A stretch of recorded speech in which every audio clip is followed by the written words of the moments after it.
Hey friends, my name is Becca and welcome to my channel. If this is your first time with us, so glad that you're here. Welcome. We focus on all things middle grade literature, specifically First Chapter Fridays for all of your favorite middle grade novels. Today I'm super excited to be reading you the first chapter of Marcus Vega Doesn't Speak Spanish by Pablo Cartaya.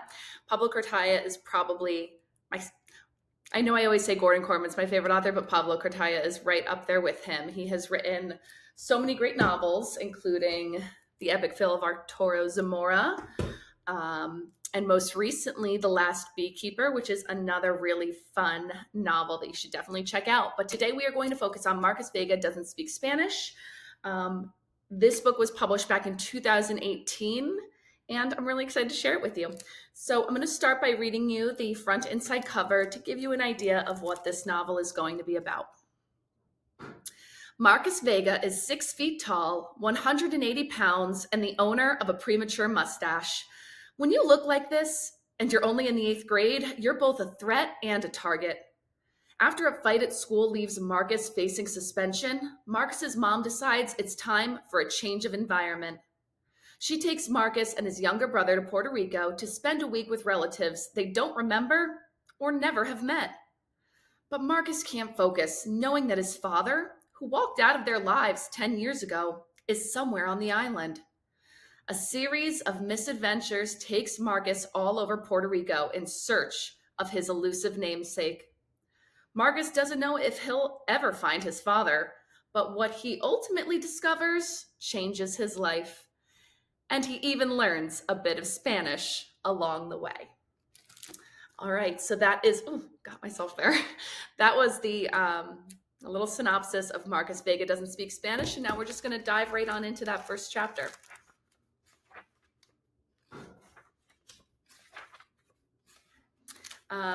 There's at the beginning of the book, they have the definition of the word misunderstand and the definition of the word family. So I think that kind of gives a good indication of some of the themes in the novel. Chapter 1 is titled Monster Business. Most kids clear out of the way when I walk down the hall. They're like campers in a forest who spot a grizzly and scramble up a tree to hide, or in this case, climb into a locker.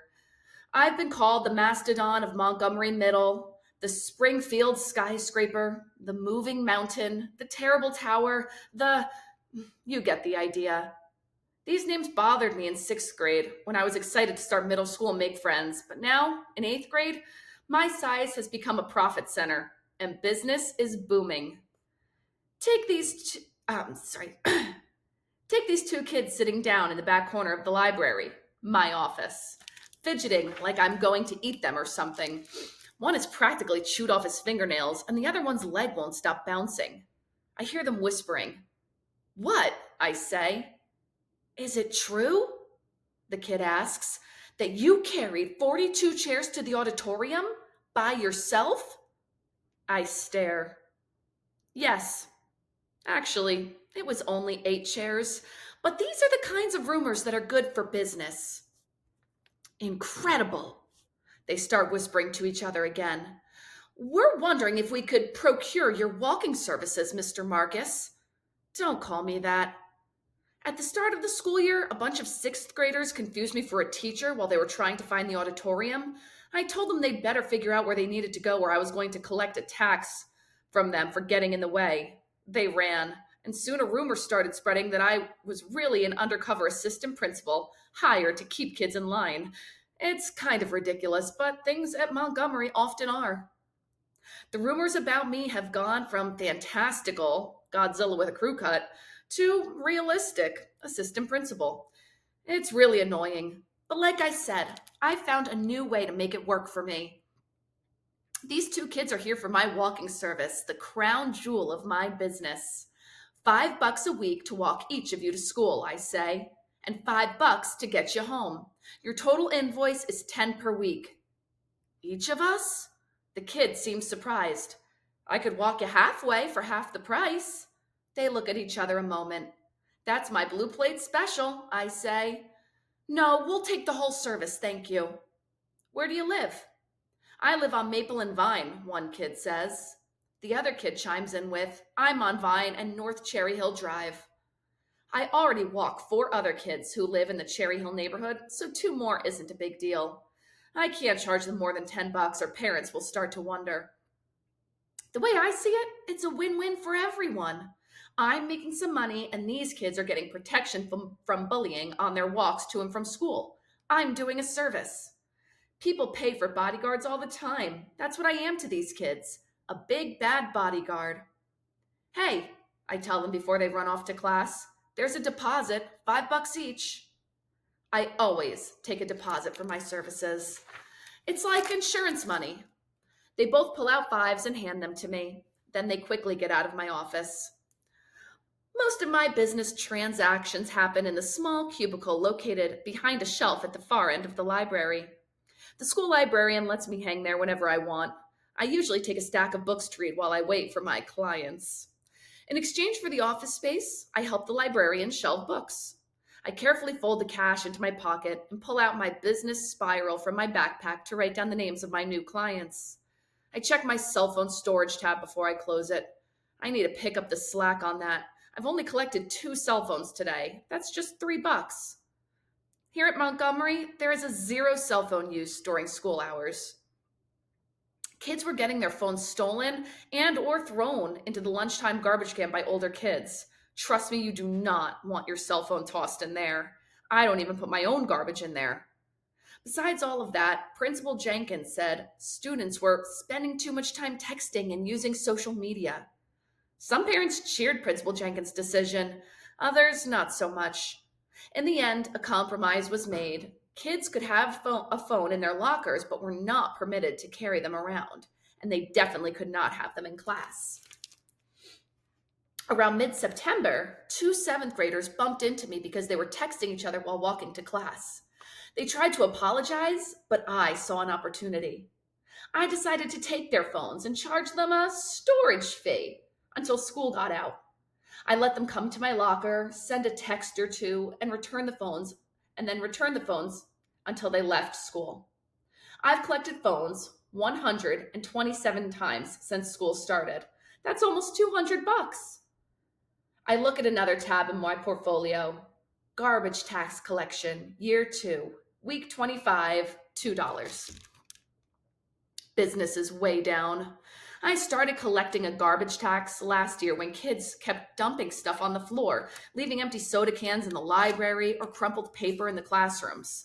It became so bad, Principal Jenkins said he would give detention to any student caught littering on school grounds. That's how the garbage tax was born. The idea came to me when I was sitting in my office and I heard a couple of kids chatting.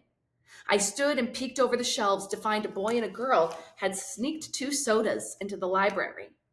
They finished, left the cans on a shelf, and took a few books to the circulation desk. I walked over, grabbed the evidence, and waited for them outside. The girl was surprised to see me standing there. She stepped back and tried to smile. "Hi," she said. I showed them the cans. "Know what this means?" I asked. The girl looked worried. "Oh, please don't tell," she said. "My parents will kill me if I get detention." "We can pay you," the boy blurted out. "How much?" I said. The boy looked at the girl. 25 cents? The girl offered. 50, I said. They looked at each other again. 50 cents to save our butts from detention? How do we know you won't tell? The girl asked. Because I would have told already if I didn't think there was something I could get out of it. Fair enough, the girl said. Here you go. She shook my hand and gave me $1 for me and my friend. I took the money and threw the cans into the recycling bin. I wrote in my spiral the date I collected the tax, the reason for collecting it, and how much I got for it. After that, I started watching for litter bugs. Most kids wanted to avoid detention, so to them, 50 cents was an even trade for my silence. Recently, business has really dropped off. Hardly any kids leave trash behind now. Principal Jenkins thinks his policy is what turned the school around. The threat of detention was one reason. Paying my tax to avoid getting caught was a bigger one. I do some stuff for free too, because, I'm not a monster. I carry equipment to school rallies and assemblies. I move desks for teachers, and I help the maintenance staff with stuff like moving bleachers. Ooh, big pile of snow just fell off my roof. Sorry. Scared me. Um, and I help maintenance staff with stuff like moving bleachers or rolling out the big garbage bins on trash days. I like the maintenance people. They treat me like a normal kid just helping out. But I guess I'm not a normal kid. I was born 11 pounds, 26 inches. Doesn't seem big until you consider that most babies are more like 7 or 8 pounds and 19 or 20 inches when they're born. You get the idea. I was a big infant, 97th percentile big. While most kids just stare, the only kid who never misses a chance to tell me I'm not normal is Stephen Hobart. Stephen pronounces his name like he's French, but his family is from Springfield, and I know for a fact he's never been to France. His mom is the head of the Parents Association. She doesn't like students who stand out for all the wrong reasons. Stephen has a crew. I've seen them pick on kids. Sixth graders are especially afraid of him, in a different way than they're afraid of me. They don't want to get on his bad side. He draws pictures of people he doesn't like and sneaks them into their backpacks and lockers. I caught him once putting one of his masterpieces inside a girl's backpack. At lunch later that day, the girl was crying with her friends as she showed them the drawing. I happened to see it as I walked to a lunch table. Stephen drew her like a stick figure with a big round head, bulging eyes, short hair, and a tie. Above the drawing, he wrote, "Is it a boy or a girl?" Stephen uses words like someone throwing punches, only it's nearly impossible to find the bruises. He's never been caught. I don't collect garbage tax or cell phone storage fees from Stephen. I've thought long and hard about it. Sure, he had made a monster out of me by spreading rumors and just being his terrible self, but in a way, he's responsible for my biggest source of income, keeping kids away from him. All right, that is the end of chapter 1. Marcus Vega doesn't speak Spanish. So we learned a little bit more about Marcus's character, how he fits in at school, and I'm really looking forward to hearing more about him. If you enjoyed this first chapter Friday, please consider liking and subscribing. And until next time, friends, happy reading.